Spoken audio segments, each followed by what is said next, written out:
Good evening, good afternoon, or good morning, depending on where you're tuning in from today. My name is John Davisson. I'm Senior Counsel with the Electronic Privacy Information Center, or EPIC, based in Washington, D.C. I'm excited and honored to serve as the moderator of this next panel, Student Privacy at Risk under COVID-19. Online test proctoring brings AI and surveillance into students' homes. I want to extend my heartfelt thanks to the organizers of CPDP for enabling us to bring you this panel today. I'm also thrilled to be joined for today's discussion by 4 distinguished panelists and experts on the subject of remote test proctoring. I'll introduce them to you individually in just a moment. As many of us are aware, the COVID-19 pandemic has led to a dramatic increase in the use of remote learning technologies.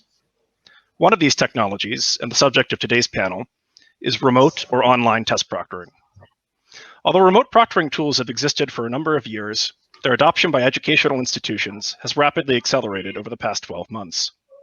Increasingly, students taking tests are doing so under the watchful eye of a remote proctoring system. The details of these proctoring technologies vary from vendor to vendor. Commonly, a student enrolled in a course that uses remote test proctoring must provide the platform access to their computer camera, microphone, desktop, and keyboard inputs for the duration of a home test session. Using this access, the proctoring system captures video and audio of the student and their surroundings, and may record data about the student's computer usage during the test session. Some remote proctoring systems rely solely on human proctors to monitor test sessions. But with automated proctoring systems, the data collected from a student is processed by proprietary artificial intelligence, which may incorporate facial recognition, eye movement tracking, and other biometric analysis. Based on this, the system generates flags, risk scores, or other indicators of behaviors that are supposedly associated with cheating. This can include things like looking off screen too much, so-called irregular movements, audible talking, or unusual shadows in the student's room. Although vendors note that it is up to the instructor or the institution to decide whether flag behavior warrants disciplinary follow-up, the flags themselves, at least in the first place, are the work of AI. Most students whose institutions use remote test proctoring can't opt out, putting students at a significant power and privacy disadvantage. Unsurprisingly, this form of compulsory monitoring has drawn opposition from students, educators, and NGOs, including several represented here today. Many object to the surveillance of intimate spaces, the collection of biometric and other sensitive personal data, and the opaque AI analysis of bodily movements, facial expressions, and keystrokes. The fairness and reliability of these platforms has also been called into serious doubt, and automated proctoring systems have exhibited the same types of biases known to plague other forms of AI. For example, struggling to recognize faces of color and disproportionately flagging students with disabilities. With all of that in mind, I'd like to introduce our 4 panelists now, who will be discussing the legal, ethical, educational, and human rights implications of remote test proctoring. Lydia X.E. Brown of the Center for Democracy and Technology is based in the United States. Lydia is a policy counsel with CDT's Privacy and Data Project, focused on disability rights and algorithmic fairness and justice. Lydia is adjunct lecturer and core faculty in Georgetown University's Disability Studies program and founding director of the Fund for Community Reparations for Autistic People of Color's Interdependence, Survival, and Empowerment. They serve on the American Bar Association's Commission on Disability Rights, chair the ABA's Civil Rights and Social Justice Section's Disability Rights Committee, and represent the Disability Justice Committee to the National Lawyers Guild's National Executive Committee. Sofie van Londen of Van Londen Advocatuur is based in the Netherlands. Sofie advises on the legal framework of data-driven projects, new products, and technologies. She also assists with personal data breaches, including litigation. She's lead counsel in the case brought by the student representative body of the University of Amsterdam about using the program Proctorio for online surveillance during testing. Professor Maha Bali is a faculty developer at the Center for Learning and Teaching at the American University in Cairo. She holds a PhD in education from the University of Sheffield in the United Kingdom. She is co-founder of virtuallyconnecting.org, a grassroots movement that challenges academic gatekeeping at conferences, and co-facilitator of Equity Unbound, an equity-focused, open, connected, intercultural learning curriculum, which is also branched into academic community activities, continuity with care, and socially just academia. She writes and speaks frequently about social justice, critical pedagogy, and open and online education. She blogs regularly at blog meg.mahabali.me, and tweets at Bali_Maha. Meg Foulkes is the director of the Open Knowledge Justice Program in the United Kingdom, a project of the Open Knowledge Foundation. The Justice Program's mission is to ensure public impact algorithms cause no harm. By public impact algorithms, open knowledge refers to automated decision-making using AI and algorithms by governments and corporate entities that have the potential to cause serious negative impacts on individuals. Open knowledge aims to make the deployment of these algorithms accountable through training legal professionals, advocacy, and strategic litigation. Before joining Open Knowledge in 2012, Meg worked as a legal advisor at the Refugee Legal Centre for Detained Asylum Seekers in the UK. She is currently combining her day job with qualifying as a barrister, which she will do in July 2021. Thank you all so much for being here today and for taking the time to share your insights. With that, I'll turn the floor over to our first speaker, Lydia X.E. Brown of the Center for Democracy and Technology. Lydia. Thank you so much, John. This is Lydia. For those who are not seeing the screen, I'm a young East Asian person with short black hair and glasses. I'm sitting in a room where you can see part of a plant and 2 blinds behind me, and otherwise pretty unremarkable for today. I want to start by laying the groundwork by establishing a way of thinking about what ableism is. So my work for the last 10 years has been focused on disability rights and disability justice, which are not the same thing, although many people mistake them for one another. Disability rights and disability justice both contemplate the role and the presence of ableism in society, that is, what is often referred to as disability discrimination, but what is more accurately understood as systemic, structural, and institutional oppression. That is a system of cultural and social values, beliefs, and power differentials and relationships, wherein people whose body minds are deemed to be healthy, whole, functional, sane, strong, stable, and intelligent are granted enormous political, economic, cultural, and social power at the direct expense of those people whose body minds are instead deemed as broken, sick, deficient, defective, disordered, deviant, weak, unstable, crazy, or dumb. And so ableism teaches us both what a normal person is supposed to be like, what our body mind is supposed to look like, how we are supposed to move, communicate, think, feel, sense, and learn, and what kind of body, mind, and configuration of abilities, capacities, or limitations we're meant to idealize or assimilate into. Algorithmic or automated test proctoring software does not exist in a void or devoid from social and cultural context. Automated test proctoring relies on, embeds, encodes, perpetuates, and furthers the very same ableist values that are pervasive and endemic throughout all of society. And ableism truly is global. Ableism manifests differentially in different cultural contexts, at different points historically in time, and in different communities. But the system of values that normalizes certain types of body minds while demeaning, denigrating, and dehumanizing other forms of body minds is not unique to any one social, cultural, or political context. The manifestations of it are different. Automated test proctoring software does not exist separate from those values or those belief systems. By its very nature, just as John already explained in the introduction, it presumes that all students communicate, all students learn, and all students provide information or participate in assessments in one specific modality of movement, of communication, of performance. And so if you deviate from that in any way, by definition, automated proctoring software is designed to mark all such deviations as suspicious and evidence of potential fraud, unauthorized assistance, or unauthorized material usage. Let's talk through a couple of examples. Various disabilities of all kinds, sensory, mobility, physical, developmental, cognitive, or psychiatric, can impact the way that a person moves, thinks, or communicates, the way that a person literally inhabits space or takes up space in a room. If automated test proctoring software is designed to catch unexpected noise and flag that as suspicious, a person with Tourette's and vocal tics will automatically be flagged as suspicious.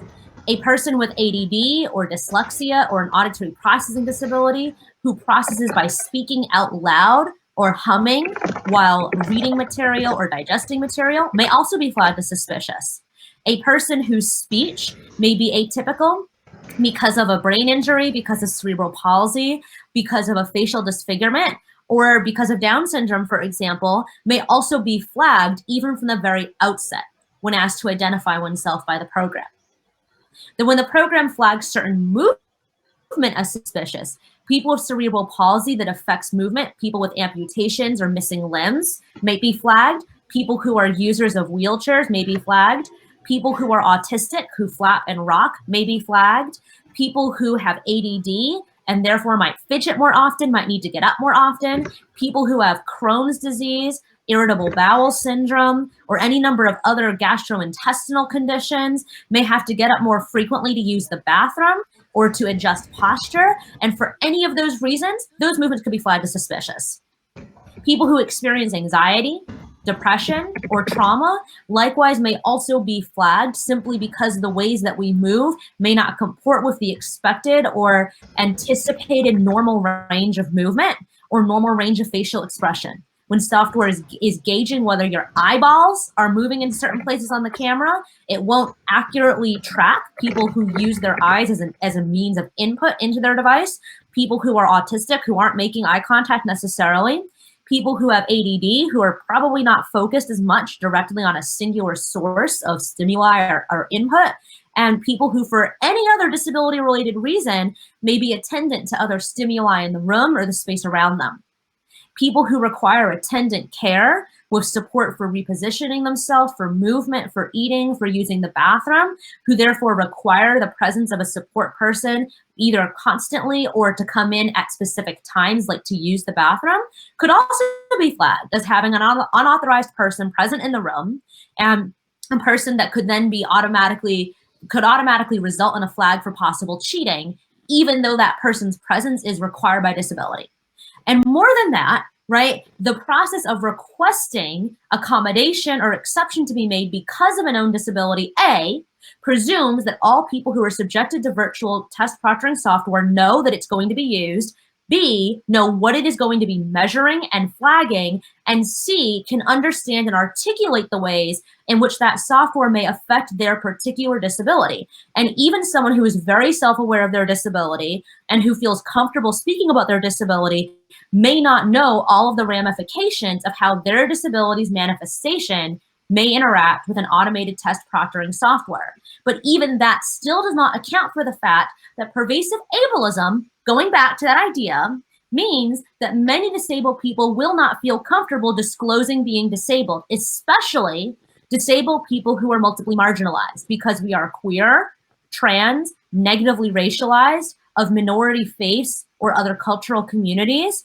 or who come from impoverished families or communities, and who may be first-generation students in higher education, may not feel as comfortable disclosing being disabled, and disproportionately lack access to accurate identification, diagnosis, and documentation that is ordinarily required in order to receive and be approved to receive accommodations.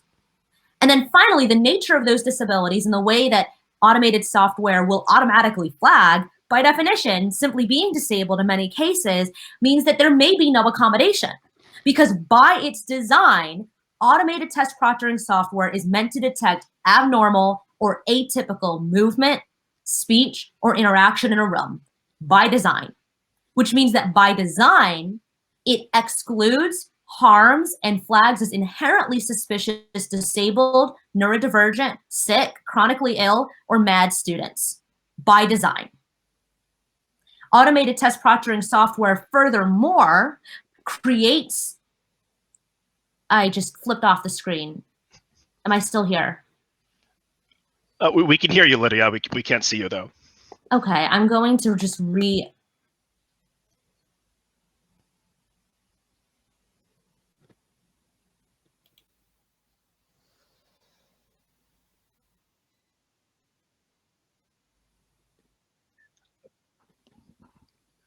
Yes, Lydia, I can hear you. We can hear you.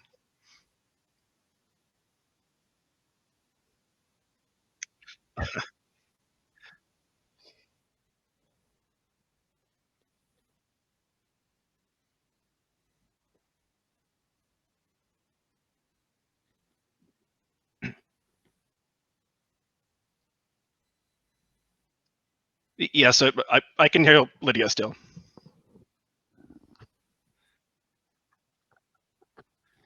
Go ahead, Lydia. Sorry about that.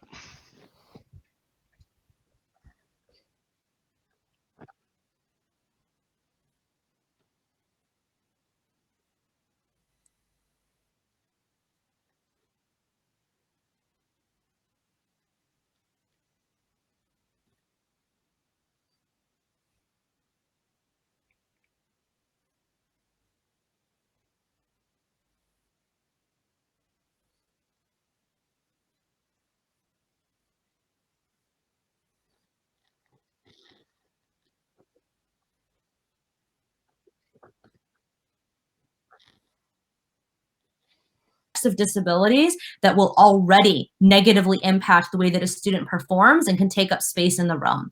Automated test proctoring software is fundamentally ableist, and there is no way to render it usable, effective, or supportive, because it by its nature detracts from the ability of the learning environment to be an affirming or caring one. It provides the opposite. Thank you so much, Lydia, for that discussion of a critical dimension of the concerns around remote test proctoring. I'll turn things now to Sofie van Londen of Van Londen Advocatuur. Sofie?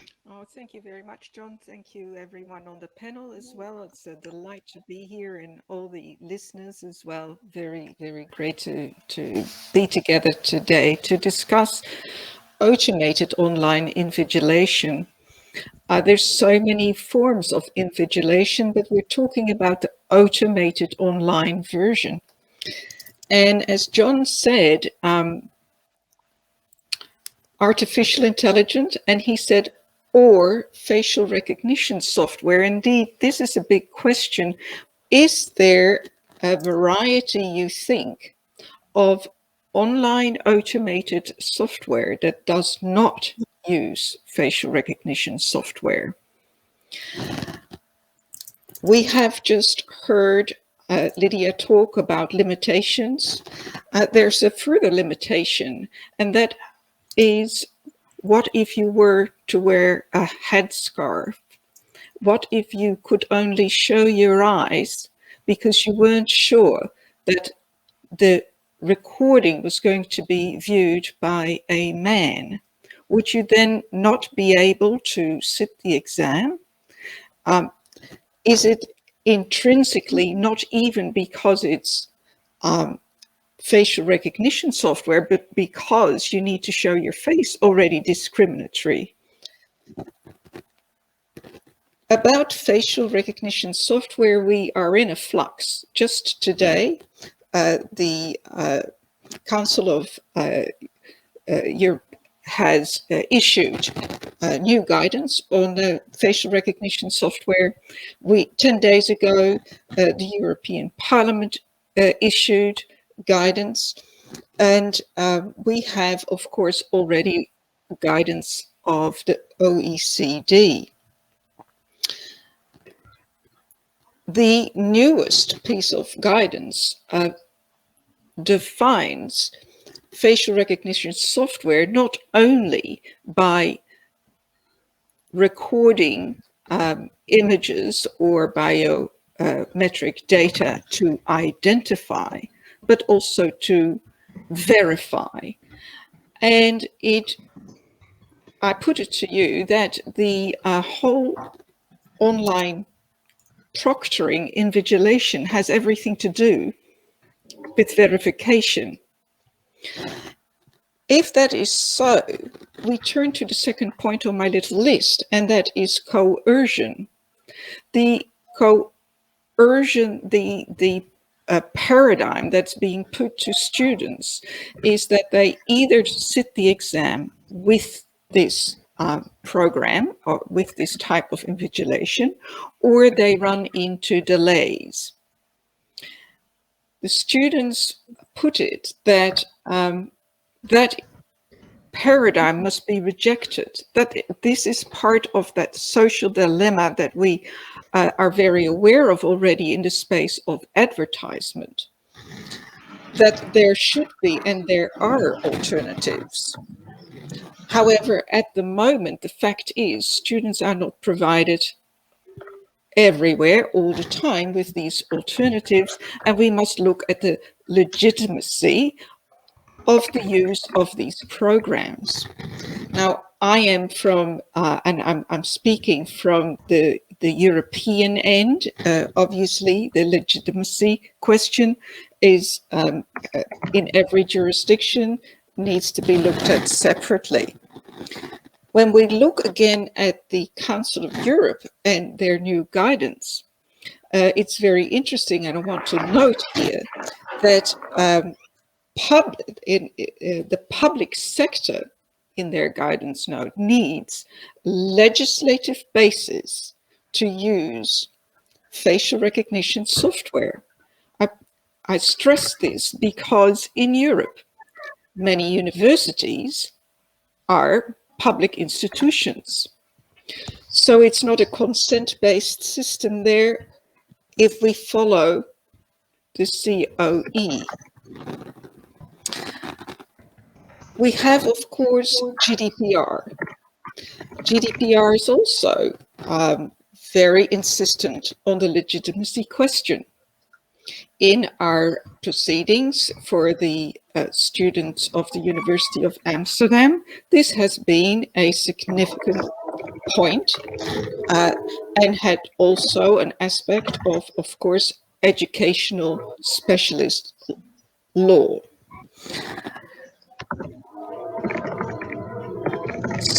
Just assuming for a little bit that we would succeed, which I do not believe we would, but in the step of, or we would take the step of the legitimacy, then would still have the next step, and that is proportionality and data minimization.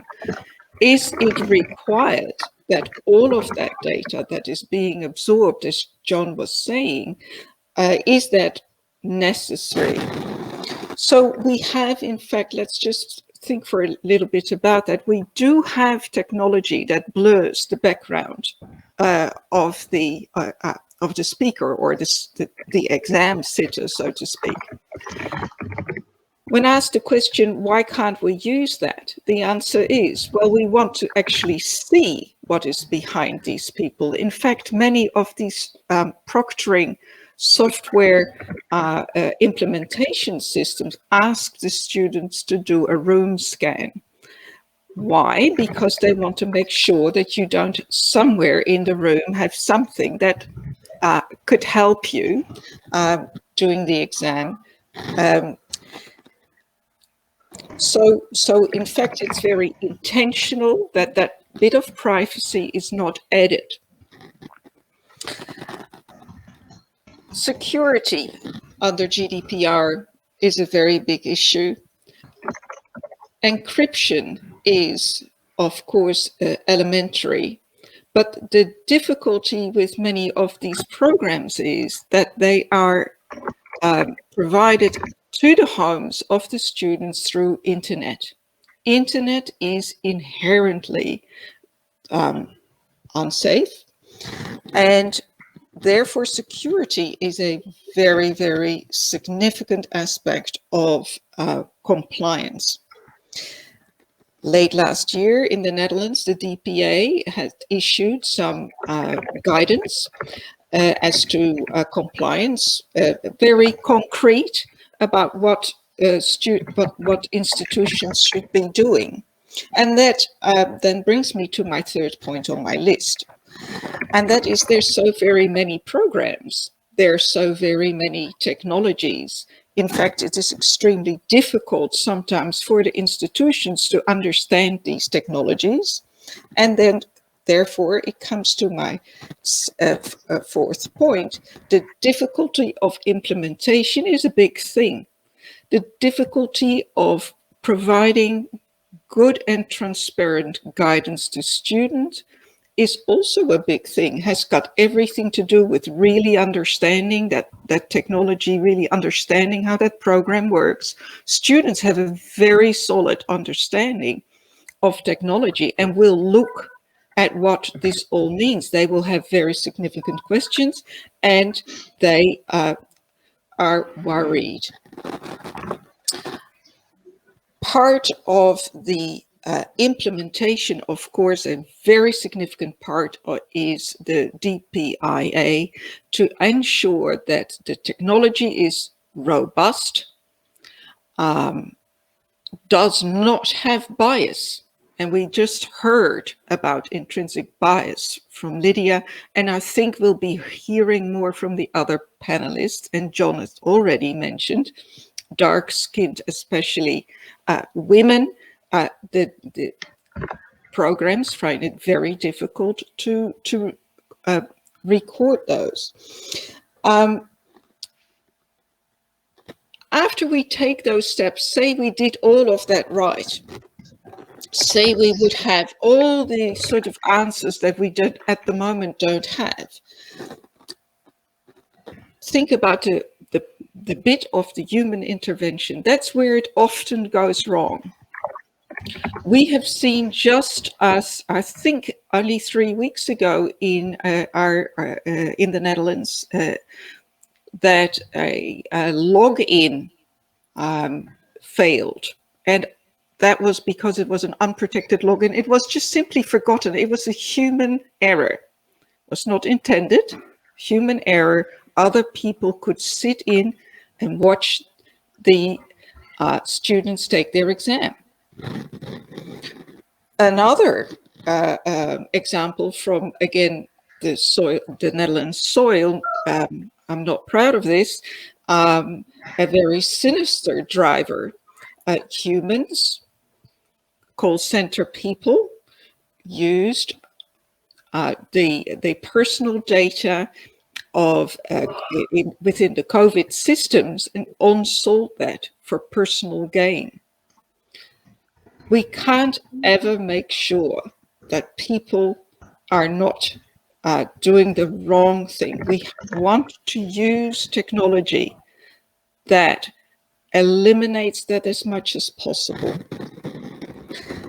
Let me get to my sixth point here, and that is how does actually GDPR and the Human Rights Convention give us give us ground for enforcing our rights.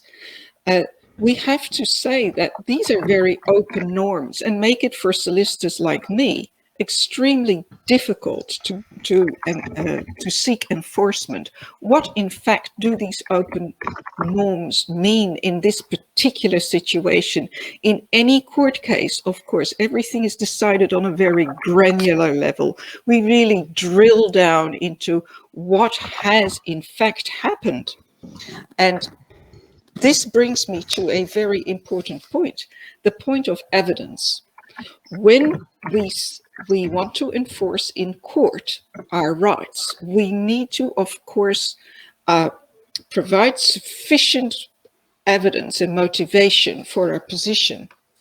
When we look at, for instance, the Proctorio software, but I do not want to single that software out because it's for Proctor Exam, ProctorU, all sorts of other programs the same. No one else may be in the room, so there are no witnesses. But you also may not have any other devices on, so you may not record what's going on. So in fact, how do you get your evidence to the court as to what in fact happens there?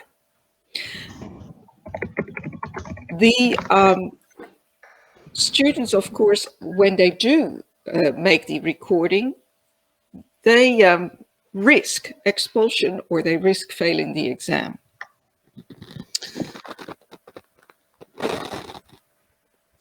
Talking about enforcement, of course, the court is not the only route. The first port of call, in fact, maybe were thought to be the DPAs, but the DPAs are swamped. They're under-resourced, and even if they were immediately being given twice the budget, where do they get the expertise, the people, to go through all the claims? What we've also seen is that the fines are very low if you came out negatively from the DPA process. And private action is a possibility. It does go quicker. And we have 2 examples already in the Netherlands where damages have been awarded because of data breach. One very recently, I think only a few days ago.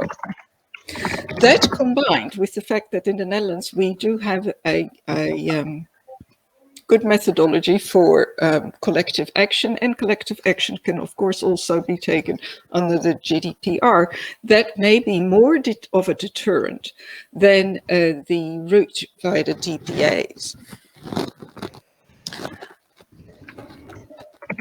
I think I'm about to be at the end of what I wanted to say, except perhaps closing off with, it is a social dilemma.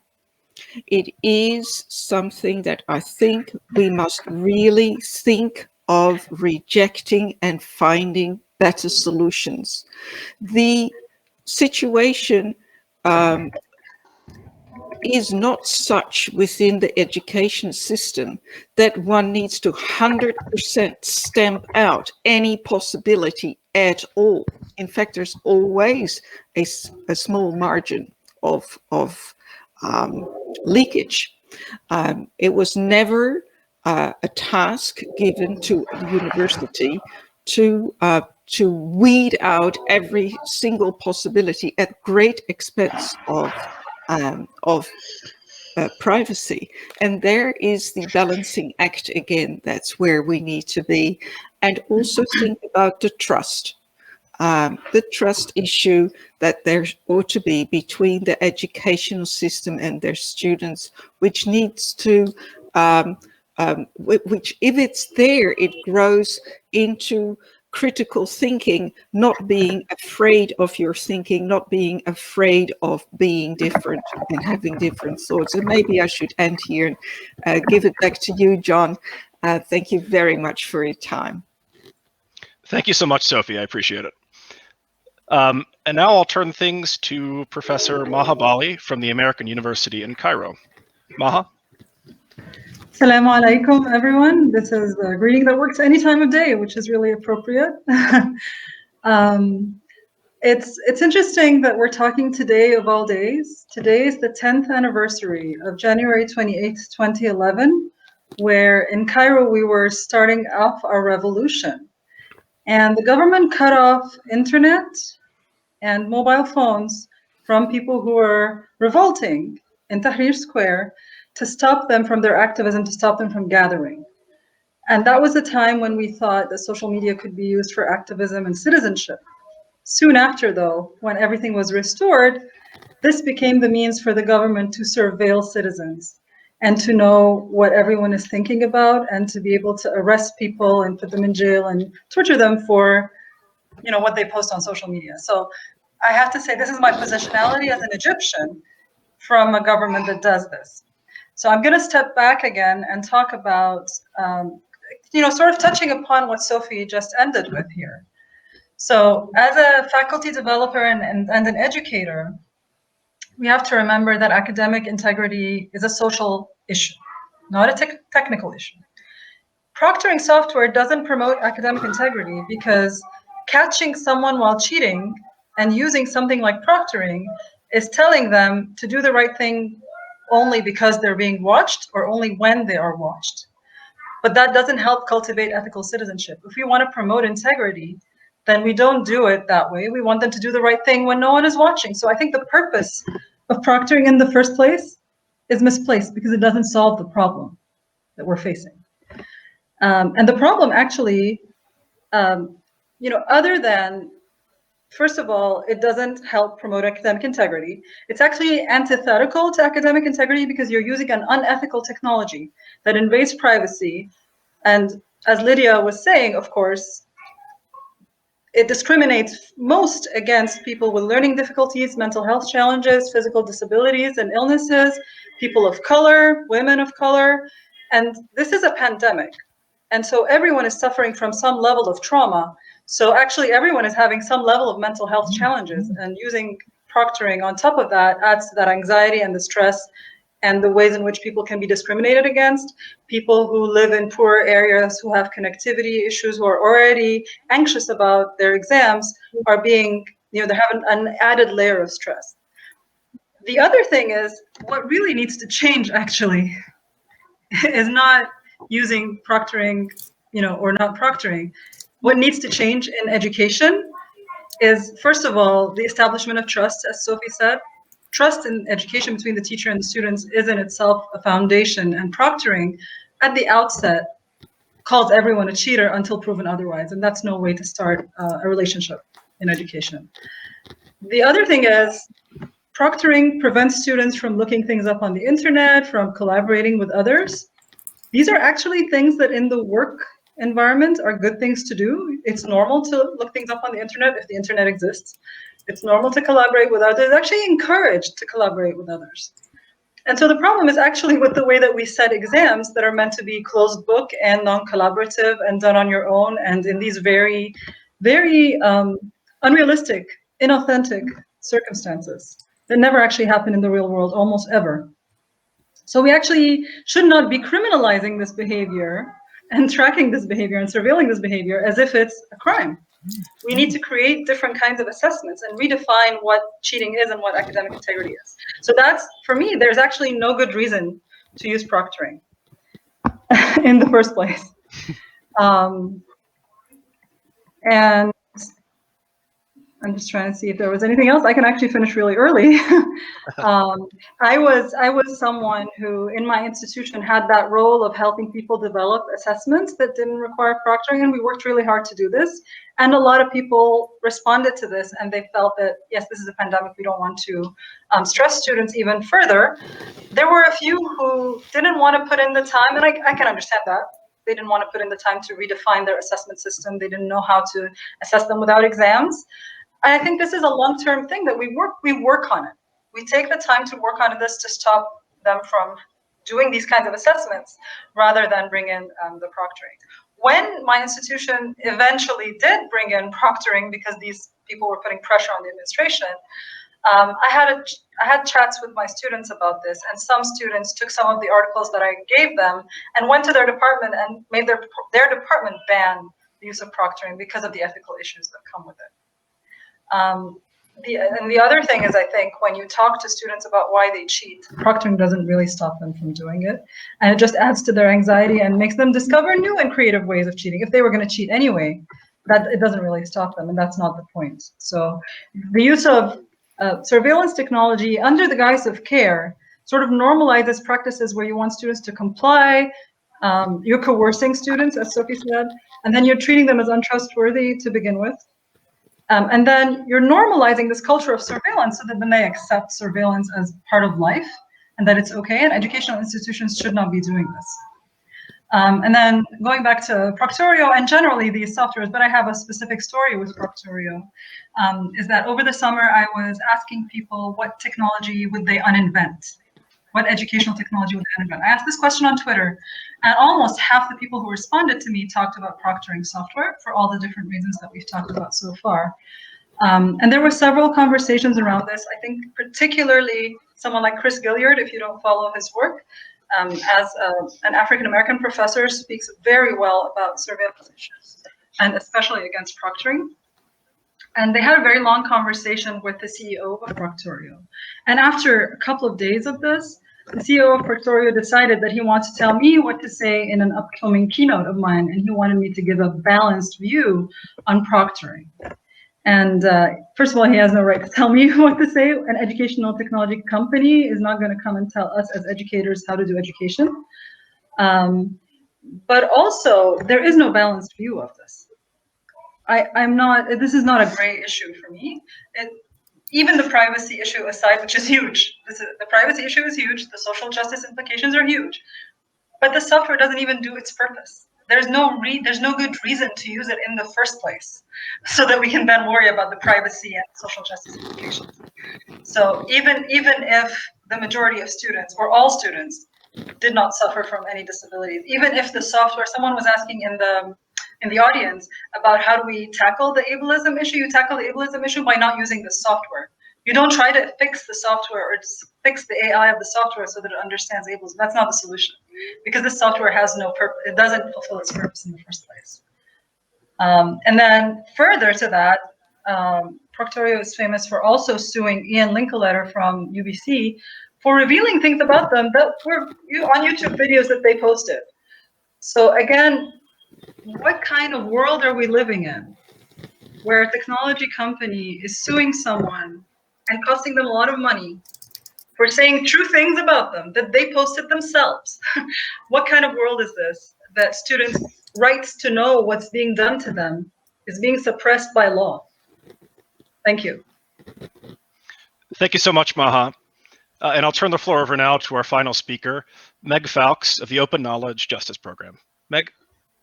Thanks, John, and hi, everyone. It's great to be here, and thanks to EPIC, great acronym, by the way, for hosting this session. So at its simplest, I think remote proctoring technology is just harmful to everyone, full stop. There's those who use it or feel they have to use it, who suffer the most acutely, of course. But further, its existence, its manufacture, its deployment, I really think is a reflection of the fundamental problems of structural oppression that makes it perceived as okay for the same marginalized communities to suffer harm in governmental or corporate processes that have in their intention this purpose to suit the white, male, cisgendered, able-bodied, etc. being. And you can consent to these harms, and the sellers of this stuff rely on students doing so, but that doesn't negate the harm, doesn't mean that it didn't happen, or that someone doesn't recognize to have that harm be validated. So a little bit about me and my interest in this technology. As John said, I'm training to be a barrister, which is a type of lawyer in the UK. And I'm also, I lead the Open Knowledge Justice Program, which aims to ensure what we call public impact algorithms, those used by governments and corporate bodies to make decisions that have an outsized impact on individuals and communities and have the potential to really do serious harm. So remote proctoring technology is definitely something that falls within our remit. But as well as having this professional interest in the data and equalities violations of these technologies, I had to decide on a personal level, and I think I'm unique amongst this panel as kind of being quite closely affected by this technology. I had to decide whether to submit to remote proctoring technology when my bar exams were scheduled to be conducted in this form last summer during the pandemic. And here's a spoiler for you, I didn't. I deferred the exams until I could take them face to face.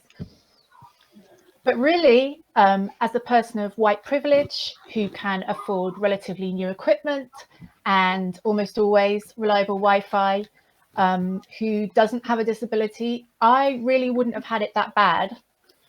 But even so, I was really concerned and even angry about what this technology would mean in terms of invasion of my privacy, the room scans that other panelists have mentioned, of my home space.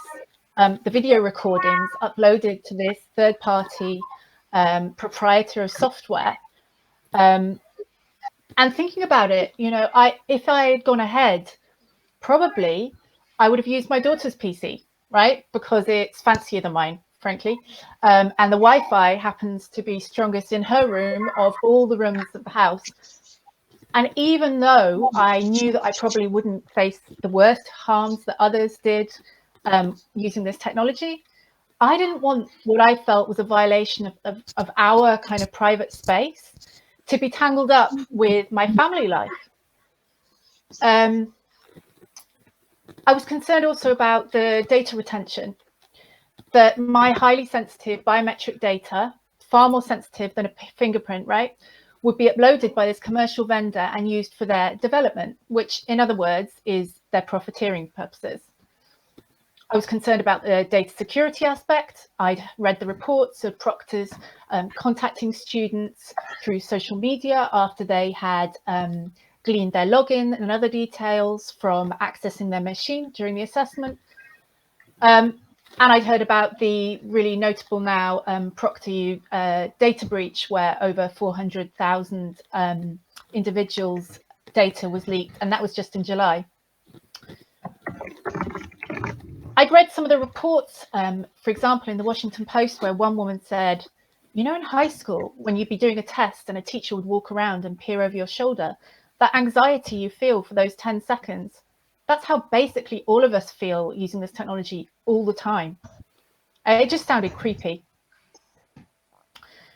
But I think on a more fundamental level, I just think that surveillance shouldn't be a prerequisite for education. And there's really a more kind of sinister issue at play here, which is the growing student surveillance ecosystem, even beyond the proctoring apps that are our topic today. So we see in schools that things like facial recognition software and applications that monitor student social media activity are gaining popularity. And the restrictions of life under the pandemic doesn't mean we can give less attention to the harms being caused by this technology, that we all have to somehow muddle through because we're facing a crisis together. It means, if anything, I believe that we have to give them more attention. Firstly, because discrimination and the harms it causes and data right harms always count in times of emergency and not.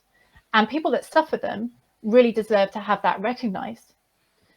But also because if we don't monitor this stuff, there's a danger that after the pandemic, these things will have bedded in and sort of in a quiet way when we were thinking about the national emergency and the international emergency that we were in. And they'll be rolled out on a much wider scale, seemingly with our consent, what's sometimes called the mission creep effect. So I think it's pretty bad for everyone's privacy and data rights. But if you have black or brown skin, have a disability, are pregnant or poor, for example, the potential harms of this technology is so much more serious. And as is sadly often the case, all the shortcomings fall more heavily on communities that are already vulnerable. And my fellow panelists have spoken to that earlier. Sofie, I think, mentioned what it would be like to use this technology with a headscarf. And I wanted to share a little bit about what one of my fellow students went through last summer when we were notified that the exams would be conducted with this technology. She's a Muslim woman who wears the hijab. And when she heard that facial recognition or facial matching would be a component of the ID process for the exam, she contacted Pearson VUE, which was the vendor of the technology. She was told that yes, indeed, for facial identification purposes, she'd have to remove her headscarf to show her ears. She was really alarmed about this, and she contacted them again and said, if that's the case, could I possibly be guaranteed a female proctor? And they said no, due to operational requirements, no. So what she was left with was that she felt this choice between her faith and her career. And it had a real psychological impact on her. She had panic attacks. She couldn't go through the exam. So that's just one particular notable incident, I thought, of this kind of harm. So when it comes to facial recognition and facial matching, I think any system that uses these processes, we can say quite safely now, is not defensible nor fair. We're seeing the great work done by several civil society organisations like the ACLU and the Electronic Frontier Foundation, who are calling for a moratorium, and rightly, in my opinion, on the use of facial recognition until it can be proven not to discriminate. And it's really, as already been mentioned, the opacity of these systems that is a fundamental part of the problem. All the off-the-peg softwares that providers of exams can buy from vendors has a slightly different kind of cocktail of these processes. So some use facial recognition, some also use AI to flag suspicious behavior, some scan retinas, some don't. And often, as was the case in my own situation, this information isn't openly published. If it were, I think students would have a more kind of informed knowledge of the harms to which they were consenting. But it's not just in terms of ethnic diversity that particular harms are experienced. Those economically disadvantaged are impacted too. The technology only works properly with access to high-speed internet and newer computer technologies. But there are other ways that kind of, if you just peel back the layers a little bit, you start to understand that not having money is really a disadvantage within any of these systems. So for instance, the need for absolute quiet for fear of the exam being invalidated disproportionately affects lower income groups too. It assumes a student has access to a space exclusively for their own use. And in my case, almost ridiculously, the exam guidance advised me to go and knock at my neighbour's front door a day before the exam and ask our neighbours to keep the noise down between a certain time. Also to obtain a dog sitter if we thought there was a possibility our pet would bark during the exam. And this is almost a mind-blowing lack of understanding of the reality of life for a large number of students. Does everyone feel safe knocking at their neighbour's door? Does everyone have a disposable income to hire a dog sitter? This just seems to me a glaring and utter failure of inclusivity on any level. So what can be done about it? Well, because of my personal connection with remote proctoring and the insight that afforded me, and professional interest, I felt that my project was in a position to do something about it. So last September, we wrote to the regulator of the bar exams to raise a concern. We said that the decision to conduct the exams in this way gave rise to a number of unacceptable qualities and data protection impacts for students. For instance, the policy reserved a really broad power of data collection and transfer to third parties, including in relation to special category data. There were no assurances as regards encryption. With the qualities, we argued that persons with protected characteristics were most affected by the bar standards decision to go ahead with the online exams, and there be no proper consideration of the potential discriminative effects. Now, in response to this, the regulator made an apology, a public apology, regarding the problem the exam caused for some students, but maintained it was largely a successful exercise because the majority of students were able to complete their exam. And here, really, you get to the nub of the problem, right? This isn't how discrimination law or discrimination in any other conceptual way works. That 80% or even 90% of people were able to successfully complete their exam does not mean it's okay if the 10% that weren't are connected by a protected characteristic like race or gender, or that they have a disability. Because whichever the system, we might be talking benefits calculations or fraud calculations that are done in an automated algorithmic way, that 10% will always be occupied by the same people. But anyway, so after our correspondence, the regulator told us they wouldn't use the software anymore in the near future, and an independent inquiry was scheduled into the events of the past summer and some of the terrible harms that students reported. Our projects made submissions to the inquiry, arguing those breaches of data inequalities rights, but also making recommendations for future use, really asking that the voices, experiences, and needs of students, especially students vulnerable for any reason, are centered in the procurement and the deployment of this technology right throughout the pipeline. And on this work, I'm really inspired and would like to give a shout out to the Design Justice Network, who absolutely lead the way in this thinking. It remains to be seen how long this moratorium will last or what the findings of the inquiry will be. We'll take action further should it merit it. We're also seeing this technology being used in medical exams in the UK, for instance, those wishing to become doctors, and with foreign language testing for migrants, meaning as part of the visa immigration application process. We're also working on raising awareness of the potential harms in these instances and looking to strategic litigation in the future as a way to amplify change on this issue. Thanks. Back to you, John. Thanks so much, Meg. We've reached the Q&A section of the panel. I want to start by offering up a question that was mentioned in the comments, which is maybe this is best directed at Maha and Lydia as the educators in the room. What are some of the specific strategies that educators can use to avoid relying on automated proctoring? And I'm thinking especially of instructors of large classes that are traditionally exam-based. Lydia, do you want to go first, or do you want me to go first? This is Lydia. One thing that I would say is a basic guiding principle that I use in all of my classes is to trust and believe your students.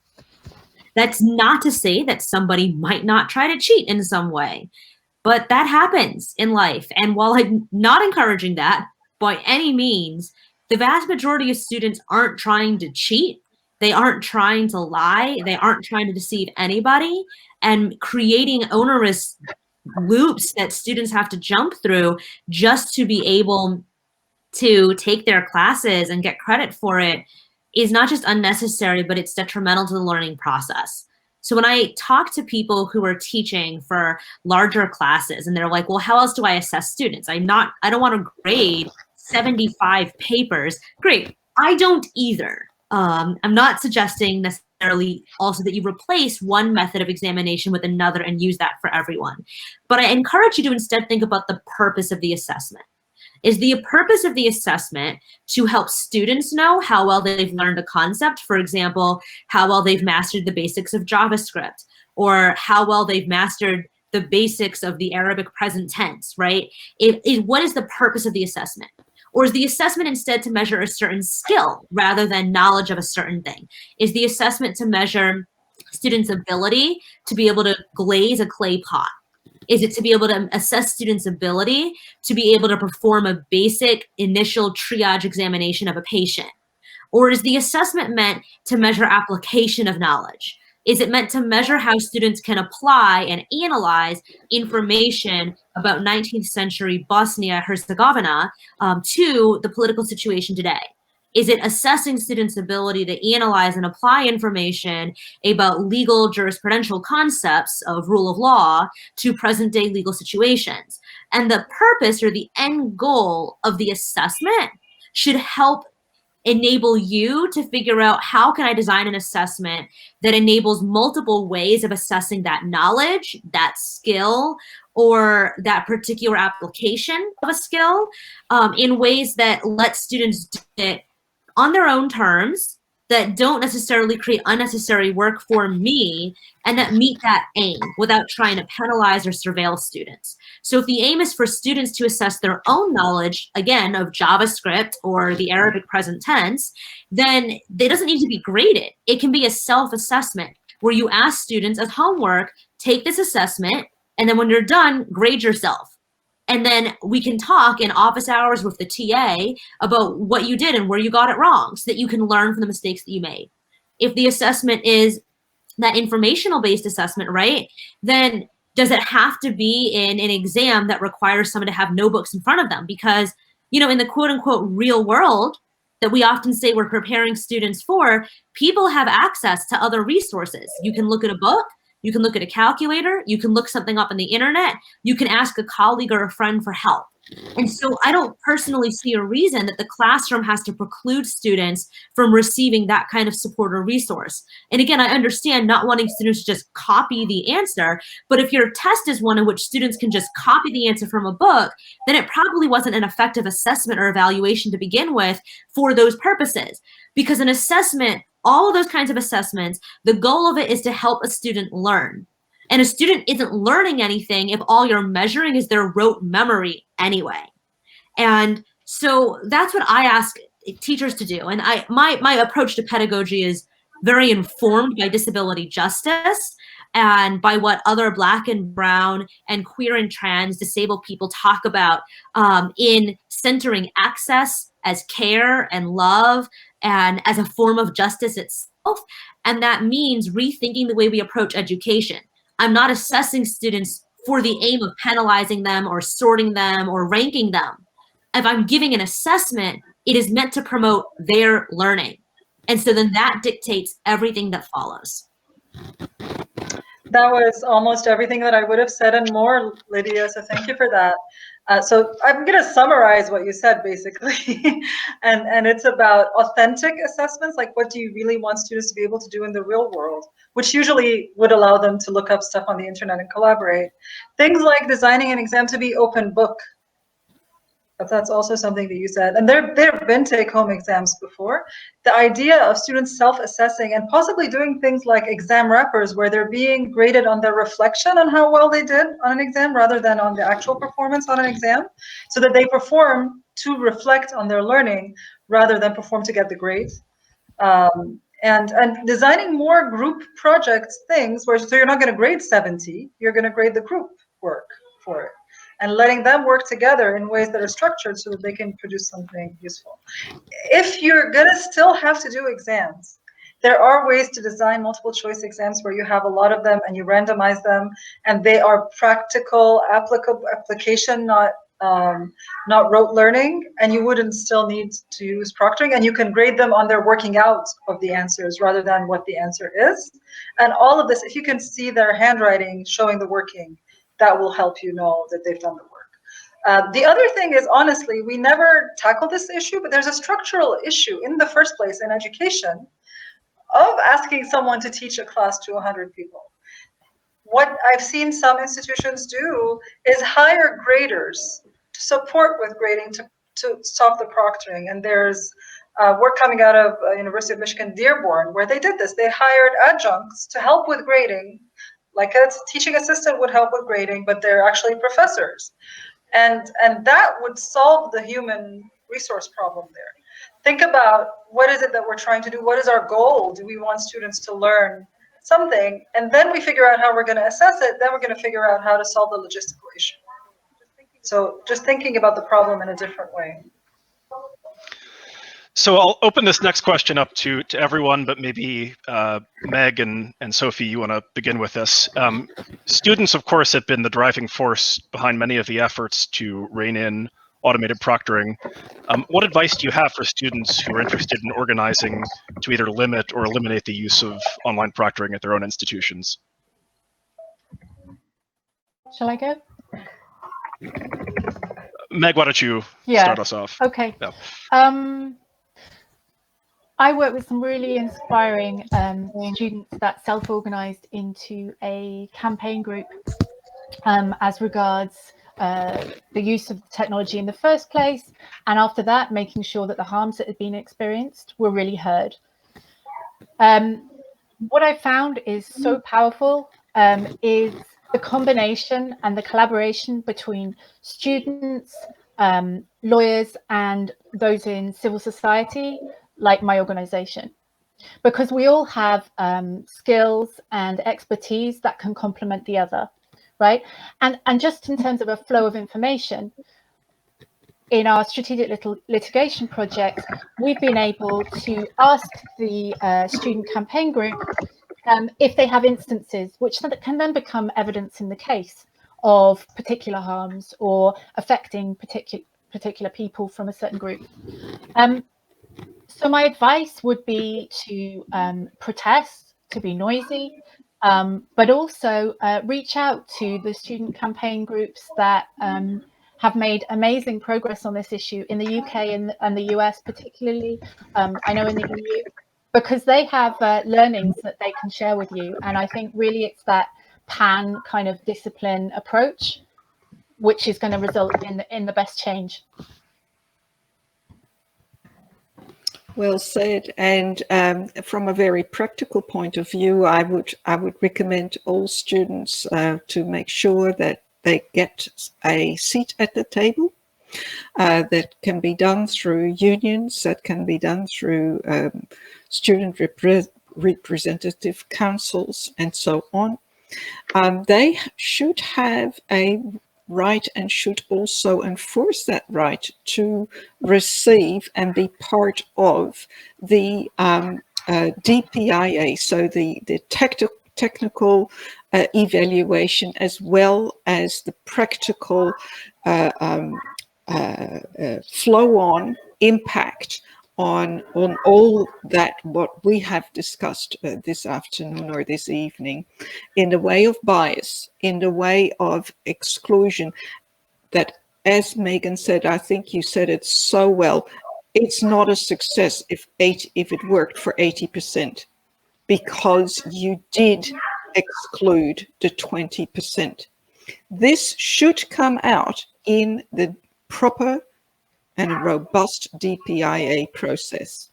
That also should be done time and time again as soon as something changes. So I think that that is a very significant tool that students have. What is difficult in the student representative bodies is that each year there are other student representatives, and it's difficult for them to build up a body of knowledge. And this area is so complex. The technicalities are complex. The law is complex, the implication and the enforcement. And so when the new council or union representative arrive, the knowledge of the departing members is lost. In our system in the Netherlands, student bodies have got a right to contract or pull in experts. I think they should do that, because those experts are there and they can be maintained during the process, and they can ensure that the next group again will be brought up to speed and knowledge is not lost. So those are a few things. Collective action, of course, it's harsh, it's confronting, but if you are not getting the ear of people for such a very important social dilemma, perhaps it is the right way to go. Lydia or Maha, I don't know if you had any advice to add for students. I was going to say, I agree so much with having a seat on that table and working and sort of fighting to have governance, space in the university governance. Also looking for allies. I mean, the point that you made, Sofie, about the student body changing all the time and the council, is to have allies in the faculty and staff of the institution who will have that institutional memory. And there are always more, I think, professors who support the students, but then a minority are the ones who have the loud voice to sort of, or the administration will sometimes do things that actually the professors don't agree with. And so that's one way to maintain that continuity, is to have allies who will be staying and moving on between the different generations of students. Yeah, so that was one of the things. This is Lydia. I would add that on the individual level too, some professors are going to be more amenable to considering alternative ways of doing assessments than others. And if you do have a professor with whom you do feel comfortable advocating, which will not always be the case for a variety of reasons, but if you do, I found that it's very effective to offer a specific alternative. So if the professor is saying, well, I want people to use this software because the university said to do it and, it cuts down on cheating, then being able to tell the professor, I want to be able to participate and succeed in this class, but it actually is not conducive for my learning to feel like I'm automatically being presumed to be suspect and a cheater. And I know that we need to be assessed. Here's my suggestions for ways that maybe we could do it. And, as part of our learning experience, we would even be interested in helping you in create this as part of our learning in this topic. Again, no matter what that might be. And all students don't have the time or energy to do that. And all students might not be in a safe situation where they can do that. But if you are with a more amenable professor, then that is a strategy that can help. I would also say, of course, never stop pushing at the broader or more systemic level for your schools to consider retooling the way that they approach testing to begin with. Advocate for your universities to end contracts with test proctoring companies that are pushing this kind of surveilling software on students and making it more ubiquitous in the university space. And because something that many undergraduate students don't realize, and of course, I know that this conversation has been skewed a little bit toward higher education, and this is also an issue in education that is primary and secondary as well. But many undergraduate students don't realize that they hold an immense amount of power as a collective, not as individuals, but as a collective, and more power in some ways than faculty do, than staff do, and even than alumni do, with the clear exceptions of specific alumni or faculty that might be multi-billionaires or something. But in general, undergraduate students as a collective hold enormous power and often do not realize that. And it is in universities' interest to keep students from understanding and leveraging that power to demand and force systemic change from the university. Maybe I can add one more thing, John, if that was all right. Absolutely. To shed a light on the numbers, we were talking here, I heard 70. I mean, we are seeing thousands, right? So it's the universities have been put. I have to, you know, just as an equalizer, all of a sudden in March last year in a very difficult position whereby they had huge numbers of students taking the preset tests. And of course, at that time, and in May, that is when the Amsterdam court read their judgment. That was very much in the beginning. We are now at a situation that this seems to be not the first panic anymore. And I believe that all your contributions are very worthwhile and should be taken on board. I do have some more understanding for at the beginning part of how everybody was scrambling. Still not good in many instances, but you're scrambling and it's a panic. And you can't perhaps at that point, when we're talking thousands, rejig your exams on such short notice. And I think that has been part of the considerations of that court. I think I have forgotten to say that the students went into appeal. And which is an important little bit to add. And we will hopefully get a decision by March, but it can be postponed. Thank you, Sofie. I think that brings us right to the end of our 75 minutes. So I want to thank all of our exceptional panelists today, Lydia, Sofie, Maha, and Meg, for their time and contributions. I want to thank the CPDP organizers, particularly our technical liaison, Kian McGrath, for his help making this panel possible. I hope you found today's discussion enlightening and interesting. I know I certainly have. And I hope to see you all at a future CPDP. Thank you very much. Thank you. Thank you. Peace.